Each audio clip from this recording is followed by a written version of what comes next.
tɛnɛn joué kalo tile 28 san 2025 aw minnu sɔgɔlen no Mali kunnafoni na su ani tile an ka foli b'aw bɛɛ lajɛlen aw bisimila Mali kunnafoni kɔnɔna na bamanankan kunnafoni kɛnɛ kan.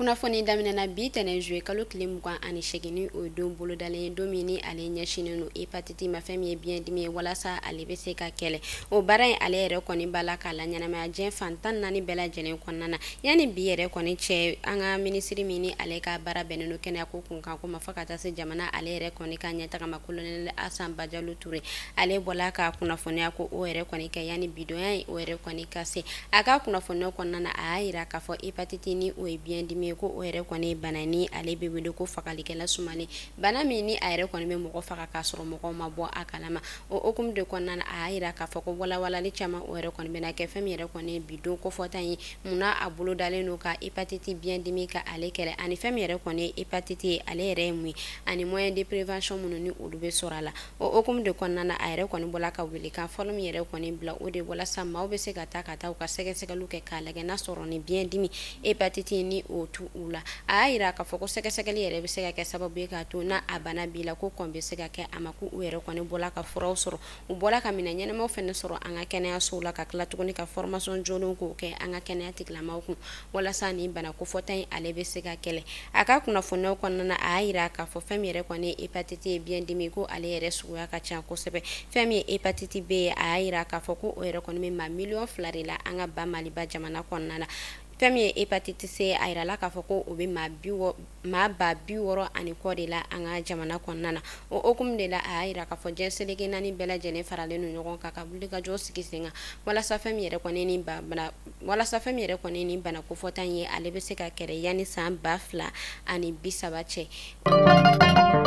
Minisiriso min ni olu ka baara bɛnnen no baarako kunkan ko ma fɔ ka taa se baara dege ma olu ka bolofara min bɛ yen nɔ ni a bɛ wele ko Observatoire National de l'Emploi et de la Formation ONEF olu bɔla ka u ka conseil d'administration o ta ko 18 kɛ joué kalo tile 25 san 2025 kɔnɔna na u ka siège la Bako Jikɔrɔnikaw olu fɛ yen nɔ baara ninnu dɔ la minisiri min ni ale ka baara bɛnnen no baarako kunkan ko ma fɔ ka taa se baara dege ale ma Madame Salo Umusek ONEF ɲama Bubakar Jalo ale yɛrɛ kɔni bɔla ka walawalali caman o kɛ walasa ka faamuyali sɔrɔ an ka jabarani maaw kun bɛ kɛnɛ kan an ka jɛ an ka u lamɛn ɲɔgɔn fɛ. Bon lajɛrɛ nin tako 17nan de ye nin ye donc an bɛ na comme a bɛ fɔ minnu ma ko administrateur donc jɛkulu dɔ de don minnu sigilen bɛ k'an ka baaraw sɛgɛsɛgɛ an ye baara minnu kɛ san kɔnɔ u b'o sɛgɛsɛgɛ bon ka tila ka yamaruya dan anw ma pour que an ka se ka baara kuraw boloda donc olu ka lajɛ de ye bi ye donc u bɛna an ye baara minnu kɛ san tɛmɛnen kɔnɔ o baaraw jaabiw bɛɛ bɔra donc u bɛna o baaraw sɛgɛsɛgɛ ni a ɲana ni min ma ɲa fili bɛ yɔrɔ min na u b'o fɔ an ye maintenant san 2025 an bɛ san min na donc baara minnu fana bolodalen don donc u ye yamaruya d'an ma k'an k'o baara ninnu lawaleya maintenant o lawaleyaliw kɔnɔna na donc an ye gɛlɛyani dɔw sɔrɔ o la an bɛn'o fana da u tulo kan donc yɛlɛma min kan ka don o baaraw taabolo la u b'o fana proposer an ye donc lajɛ nin kunba de y'o ye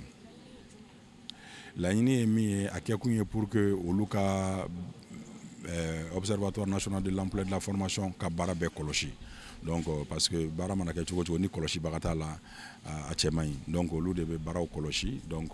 ni fili bɛ yɔrɔ min na u b'o fɔ o bɛ lakɛlɛ ni musaka ko bɛ yɔrɔ min na o gɛlɛya minnu donn'o la an b'o ɲɛf'u ye o fana fɛɛrɛ bɛ sɔrɔ cogo min na u b'o fɔ an ye donc a jateminɛ ni sɛgɛsɛgɛ nin bɛ kɛ sababu ye an yɛrɛ ka baara taabolo bɛ se ka ɲɛ an bolo cogo min na an b'o waleya.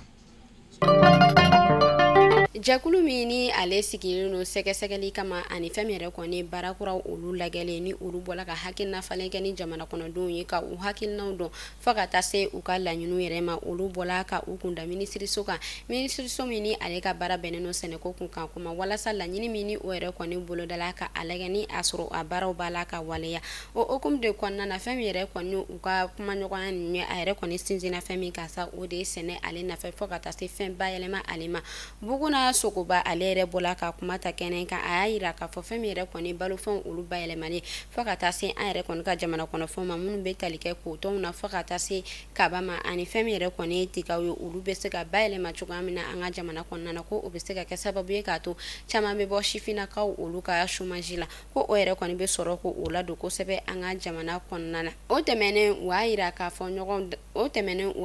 fɔ kɛnɛ in kan u yɛrɛ kɔni bɔla ka laɲini caman o yɛrɛ kɔni kɛ ani gɛlɛya min bɛ sɛnɛkɛlaw kan an ka jamana kɔnɔna na walasa fɛɛrɛ bɛ se ka sɔrɔ olu bɛɛ lajɛlen na. Bamako City Tour ni o yɛrɛ kɔni ye kalanbolo kɛnɛ min bɛ sifinnakaw ko olu fara ɲɔgɔn kan vacances kɔnɔna na walasa u bɛ se ka an ka jamana ale tabiyaw dɔ fo ka taa se an ka laadalakow ma a yirala k'a fɔ olu bɔla ka senɔtɔgɔma kɛ dɔgɔkun ale kɔnɔna na o y'a yira k'a fɔ ko u yɛrɛ kɔni bɔla ka taa u ɲɛ da an ka segu ni dɔnko yɔrɔ 5 ɲɔgɔn kɔ kan an ka faba ale kɔnɔna na min bɛ tali kɛ Samori ale ka kɛlɛkɛlaw ka monument la fo ka taa se monument de l'indépendance ale ma ani musée des armées ani fɛn min yɛrɛ kɔni ye lac de Lasalle u sela o yɔrɔ fɛnɛ na ani fɛn min ye monument de Sofa ye dɔgɔdumakaw fɛ yen u bɔla ka taa u ɲɛ da ni yɔrɔ kofɔta ninnu kan a yirala k'a fɔ ka sanga ni segu ale ni dɔnko kunkanko ye ɲɛnɛta o defaya ta la k'a di musée des armées ale ma ni yɛrɛ kɔni baara ninnu kunba tɛ dɔwɛrɛ walasa fɛn min yɛrɛ kɔni ye sifinnakaw ye u bɛ se ka an ka laadalafɛnw dɔn fɛn min yɛrɛ kɔni ye seko ni dɔnko minnu bɛ an ka jamana kɔnɔna na u bɛ se ka olu dɔn ka olu don ba la cogoya min na. An bɛ taa an ka faba ale ye 5e arrondissement na a yirala k'a fɔ fɛn min ye 5e arrondissement ma olu bɔla ka wuli ka jɔ sigi sen kan ka siraba kura dɔ ko o koloba karili kɛ u ka sigida kɔnɔna na kalanbakurakaw olu fɛ yen nɔ aéroport ale masurunya la siraba kura min o b'a la ka dilan tantɔ a yirala k'a fɔ o dilan kunba yɛrɛ tɛ fɛn wɛrɛ fɛn min yɛrɛ kɔni ye bolimafɛnw ye ni olu bɛ wuluwuluji ta u bɛ bɔ ni sira min ye ka taa wuluwuluji bɔn walasa jamana kɔnɔdenw olu ka kɛnɛya u bɛ se ka sinsin a yirala k'a fɔ sira kofɔta in o yɛrɛ kɔni tun tiɲɛnen don kosɛbɛ donc a yirala k'a fɔ o sira kofɔta o yɛrɛ kɔni kun kɛ tiɲɛnen don kosɛbɛ fɛn min ye 5e arrondissement ma ye u bɔla ka wuli ka jɔ sigi sen kan ka siraba in ka ale dilan daminɛ k'a kolobakariliw ko o yɛrɛ kɔni kɛ o y'a yira k'a fɔ siraba in o janya yɛrɛ bɛ taa a yɛrɛ sɔrɔ kilomɛtiri 2 o yɛrɛ kɔni ɲɔgɔn kɔ la sefa wari miliyɔn 70 ɲɔgɔn kɔ a yirala k'a fɔ o yɛrɛ kɔni bɛna don ni baara ninnu dafɛ a yirala k'a fɔ wari ninnu yɛrɛ kɔni bɔla 5e arrondissement ale kɛsi kɔnɔna na fɛn min yɛrɛ kɔni ye villagekɛlaw olu ka syndicat ɲɛmaa ye ni a bɛ wele ko Musa Kulibali a y'a yira k'a fɔ a ka kuma kɔnɔna na ko a ɲagalilen don kosɛbɛ a bɔla ka foli bila kɛ ka ɲɛsin an ka ɲɛmaa ma fo ka taa se maire yɛrɛ kɔni ma minnu bɔla ka wuli ka jɔ sigi sen kan ka ni sira in ka ale dilan ka sababuya kɛ a y'a yira k'a fɔ samiyɛ kɔnɔna na u yɛrɛ kɔni bɛ gɛlɛya caman sɔrɔ sira in kan fɛn min ye sira in ye ko a tiɲɛnen don ko sanji ko o yɛrɛ kɔni bɛ a tiɲɛ kosɛbɛ ko nka ko nin bɛna kɛ sababu ye k'a to ko u bɛ lafiya ko salon san 2024 kɔnɔna na fɛn min yɛrɛ kɔni u ka mobili den 5 ɲɔgɔn kɔ ko o yɛrɛ kɔni bɛɛ bɔla ka bin nin sira in kan ka sababuya kɛ a tiɲɛni ye ko nka ko nin yɛrɛ kɔni bɛna baara nɔgɔya u bolo kosɛbɛ o tɛmɛnen a y'a yira k'a fɔ ko u yɛrɛ kɔni bɛna baara kura dɔw waleya ni sira in yɛrɛ kɔni banna ko vidange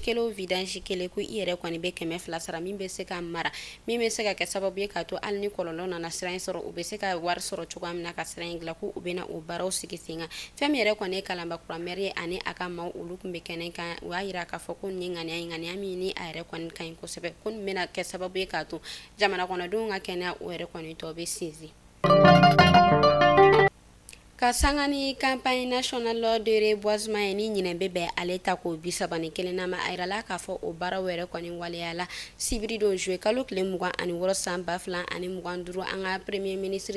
général de division Abdoulaye Maiga ani ministre min ni ale ka baara bɛnnen don sigida ale ni lakana sigida kunkanko ma ni a bɛ wele ko madame Doumbia Mariama Tangara olu yɛrɛ kɔni bɔla ka taa ni baara ninnu ko o waleya dɔgɔduma ale u bɔra ka taa baara ninnu waleya parc de Sofa la dɔgɔdumakaw olu fɛ yen nɔ kɛnɛ min kan ni an ka premier ministre a yɛrɛ kɔni bɔla ka yirituru kɛ ka tila tuguni ka wele ko o yɛrɛ kɔni bila an ka marabolo misɛnninw fo ka taa se an ka marabolo fan bɛɛ o yɛrɛ kɔni ɲɛmaaw ma walasa u bɛ se ka nin baara ninnu waleya o yɛrɛ kɔni bɔla ka yiri ale nafa fo ka taa se fɛn min yɛrɛ kɔni dugukolo ale yɛrɛ kɔni nafa ani kɔlɔlɔ minnu bɛ kɛ sababu ye k'a to nin fɛn ninnu bɛ se ka tiɲɛ an bolo u bɔla ka u datu u bɛɛ la nin kɛnɛ kofɔta in kan.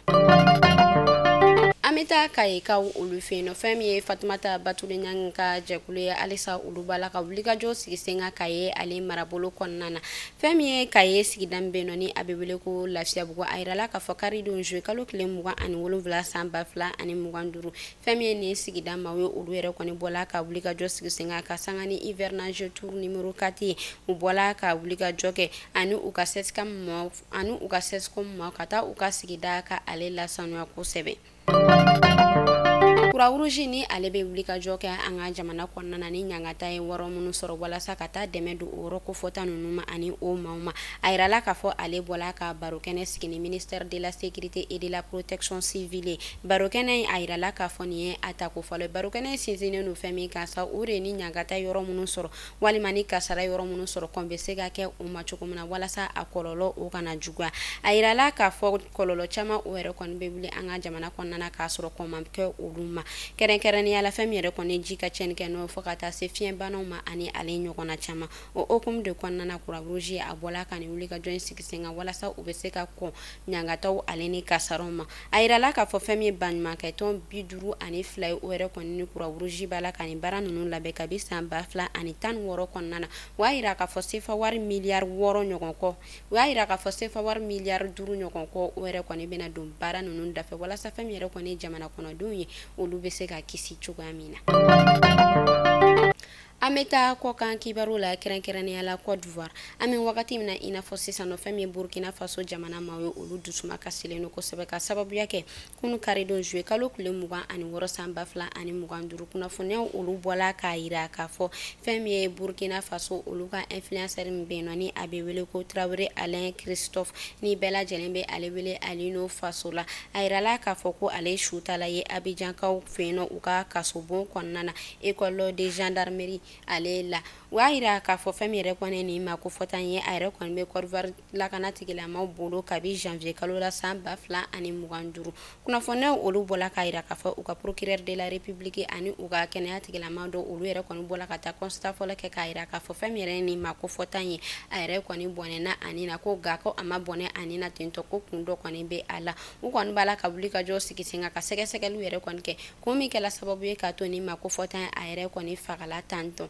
o hukumu de kɔnɔna na fɛn min yɛrɛ kɔni Burkina Faso ale jamana maaw ye olu yɛrɛ kɔni b'a la ka bɔ ka u ka dusuma kasi ko o yɛrɛ kɔni yira bɔlɔlɔ siraw sanfɛ fɛn min yɛrɛ kɔni Ivoire maa dɔw fɛnɛ olu fɛnɛ kɔni b'a la ka bɔ ka dɔgɔyalima ko o yɛrɛ kɔni ta ka Burkina Faso ale jamanadenw sɛgɛrɛ min yɛrɛ kɔni kɛla waleya min tɛ ka bɛn Burkina Faso ale jamana kɔnɔdenw ma an bɛ Ala deli halisa Ala ka ji kɛ nin ko in fura ye